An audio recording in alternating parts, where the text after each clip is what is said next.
Beijing offered a lengthy retort on Thursday after comments by Secretary of State Antony Blinken, who reaffirmed U.S.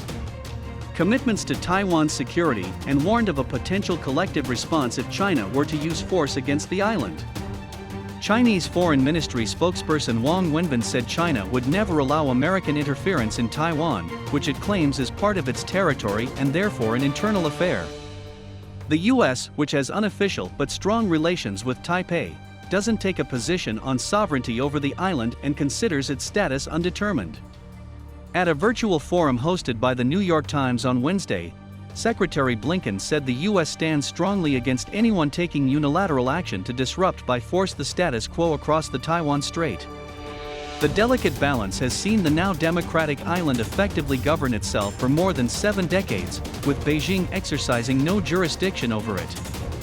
Blinken repeated long-standing commitments under the Taiwan Relations Act, TRA, the 1979 legislation supported by then-Senator Joe Biden that says the U.S. must assist Taiwan in maintaining a sufficient self-defense capability in order to resist China. He said the TRA was part of the U.S.'s own One China policy distinct from Beijing's One China principle, under which it claims Taiwan, and that America's role was to make sure the island has the means to defend itself. The U.S. and its allies would take action if China were to attack Taiwan, he added, without elaborating.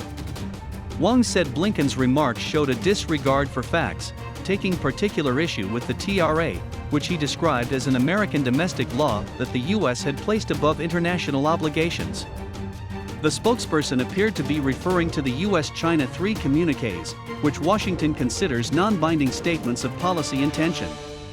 In a repeat of the same language used by another Chinese official on Wednesday, Wang called the TRA illegal and invalid. The first of the 3 communiques issued in 1972, 1979, and 1982 included U.S. acknowledgement, but not recognition of China's position on Taiwan. The second established formal diplomatic relations between Washington and Beijing, while the third declared the U.S.'s intention to gradually reduce arms sales to Taiwan if China committed to a peaceful resolution to cross-strait differences. In 1982, the Reagan administration complemented the third communique by giving Taiwan the 6 assurances, which said, among other things, that the U.S. had not agreed to set a date for the end of arms sales, had not altered its position regarding sovereignty over Taiwan, and would not pressure Taiwan into negotiations with China. The Biden administration has reaffirmed that the U.S. One China policy is guided by the TRA, the 3 communiques, and the 6 assurances. The Chinese government, meanwhile, recognizes only one of these 3 elements. Secretary of State Antony Blinken said allied nations would be prepared to take action if China uses force against Taiwan, though he again refused to say whether the Biden administration would be prepared to use the U.S. military in such a conflict. There are many countries both in the region and beyond that would see any unilateral action to use force to disrupt the status quo as a significant threat to peace and security, Blinken said at the New York Times Dealbook Conference Wednesday. And they too would take action in the event that happened. Blinken was responding to a question about the extent of the U.S. commitment to Taiwan, which is self-governed, but is claimed by China as part of its territory. President Joe Biden has sown confusion over the issue in recent weeks by saying the U.S. was prepared to defend Taiwan in the event of an attack, comments that appeared to go beyond previous U.S. commitments to make sure Taiwan can defend itself. The question has gained urgency amid rising U.S.-China tensions.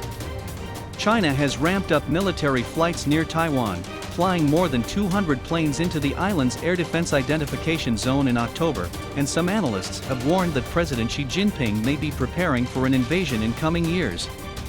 White House officials have said Biden's remarks don't reflect a change in policy, and interviewers have repeatedly pressed Blinken to clear up the discrepancy between Biden's seemingly more aggressive posture and past U.S. statements. Each time, Blinken has been careful to hew closely to the official line, and he did so again Wednesday.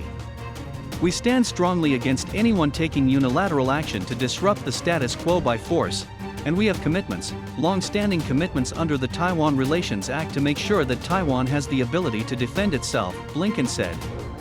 Our role is to make sure that it has the means to defend itself, because if it does, that is the best deterrent against any very, very, very unfortunate action that might be contemplated.